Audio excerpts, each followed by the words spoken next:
தாய் தமிழ் உறவுகளுக்கு வணக்கம். அதிமுக பெண் எம்எல்ஏ அமைச்சராகின்றார். அதிமுக பெண் எம்எல்ஏ அமைச்சராகின்றார் என்ற தலைப்பில் இந்த காணொளியை நாம் காண்கிறோம். 2026 தமிழக சட்டசபை தேர்தல் குதிரை பேரம் நடத்தி நடிகர் விஜய் முதலமைச்சராக பதவியேற்றுள்ளார். பெரும்பான்மைக்கு தேவையான 11 எம்எல்ஏக்களையும் கூடுதலாக 26 சட்டமன்ற உறுப்பினர்களையும் பெற்று 144 சட்டமன்ற உறுப்பினர்கள் ஆதரவுடன் ஆட்சியை தொடர்கிறார்.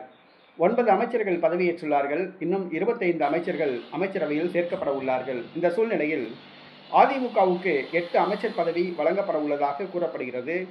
அதில் அதிமுக பெண் எம்எல்ஏ ஒருவருக்கு அமைச்சர் பதவி வழங்கப்பட உள்ளதாக கூறப்படுகிறது. ஆதவ் அர்ஜுனா அவருடைய மாமியார் லீமா ரோஸ் லால்குடி தொகுதியிலிருந்து தமிழக சட்டசபைக்கு தேர்வு செய்யப்பட்டவர். தமிழக சட்டமன்ற உறுப்பினர்களிலேயே அதிக சொத்து உள்ளவர் அவர்தான். ஒரு ஓட்டுக்கு 25,000 ரூபாய் கொடுத்தார். அதிமுக உடைவதற்கு காரணமே அவர்தான். அதிமுக சட்டமன்ற உறுப்பினர்கள் 25 பேர் தனியாக வந்து எஸ்பி வேலுமணி தலைமையில் தமிழக வெற்றி கழகத்தை ஆதரிப்பதற்கு காரணமே லீமா ரோஸ் தான். லீமா ரோஸ் இந்த சட்டமன்ற உறுப்பினர்களுக்கு கோடிக்கணக்கான ரூபாய் பணப்பட்டுவாடா செய்துள்ளார். லீமா ரோஸ் அவர்களை அமைச்சரவையில் சேர்க்க விஜய் முடிவு செய்துள்ளார்.